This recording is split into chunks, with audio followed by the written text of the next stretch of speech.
देखिए, हर कामयाब trader consistent बनने से पहले एक बहुत ही मुश्किल और अनकहे दौर से गुजरता है। एक ऐसा दौर जिसके बारे में शायद ही कोई बात करता है। ये ट्रेडिंग की दुनिया की वो सच्चाई है ना, जो अक्सर बड़ी बड़ी सक्सेस स्टोरीज के पीछे कहीं छिप जाती है। पर यकीन मानिए, इस इमोशनल स्ट्रगल को समझना ही कामयाबी की पहली सीढ़ी है। तो अगर ये सब कुछ जाना पहचाना सा लग रहा है, तो इसका मतलब ये नहीं कि कोई फेल हो रहा है, नहीं, बल्कि ये तो इस बात का साइन है कि ट्रेडर बिल्कुल सही रास्ते पर है और इस रास्ते पर चलने वाले अकेले नहीं हैं। अब इसे और बेहतर तरीके से समझने के लिए चलिए एक फ्रेमवर्क को देखते हैं। ये एक तरह से ट्रेडर्स की ग्रोथ का मैप है और ये वो सीख है जो मुझे मेरे मेंटोर से मिली थी। तो देखिए, किसी भी ट्रेडर की जर्नी में ये 3 फेज होते हैं। पहला फेज यानी फन फेज बड़ा एक्साइटिंग होता है, लगता है सब कुछ मुमकिन है। लेकिन असली कहानी, असली इम्तिहान तब शुरू होता है जब कोई दूसरे फेज यानी उस दर्दनाक दौर में कदम रखता है। तो चलिए इस दर्दनाक दौर को और करीब से समझते हैं, कुछ असली कहानियों के जरिए। ये उन ट्रेडर्स की कहानियां हैं जिन्होंने इस फेज को बहुत करीब से जिया है। तो सबसे पहले बात करते हैं जॉर्डन की, एक ऐसा ट्रेडर जिसे बहुत जल्दी ये समझ आ गया कि ट्रेडिंग में सिर्फ होशियारी और टैलेंट से बात नहीं बनती।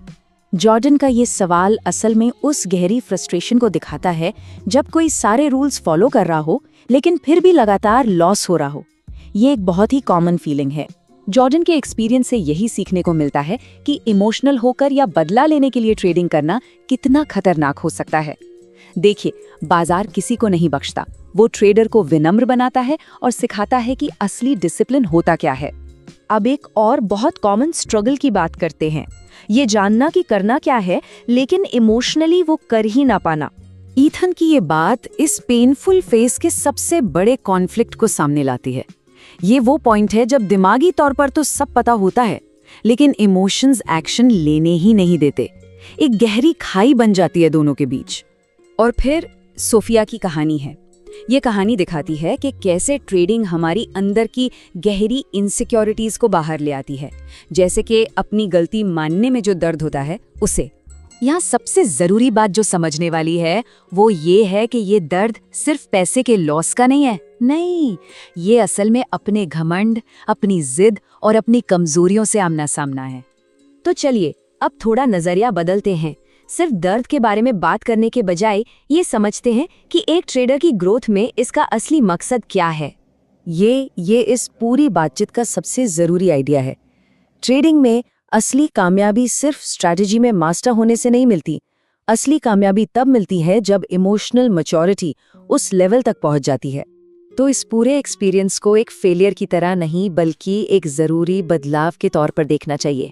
ये एक ट्रांसफॉर्मेशन का प्रोसेस है, एक भट्टी की तरह जो तपाकर कुंदन बनाती है।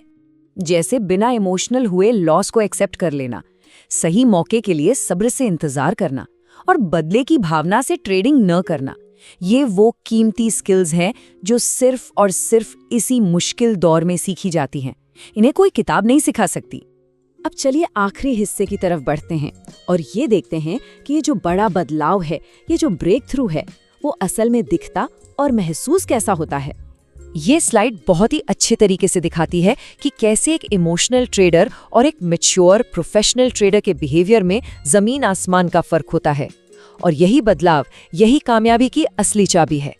अब उस आखिरी और सबसे गहरी सच्चाई की तरफ चलते हैं जो एक ट्रेडर का अपने स्ट्रगल को देखने का नजरिया हमेशा हमेशा के लिए बदल देती है।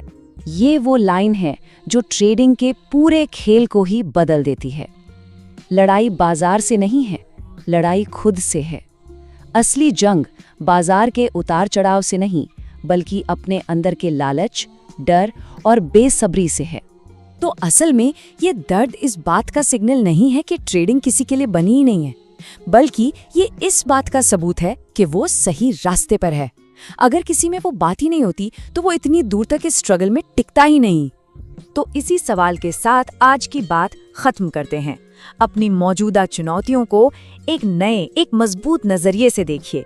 क्या पता ये अंत नहीं बल्कि एक नई शुरुआत हो।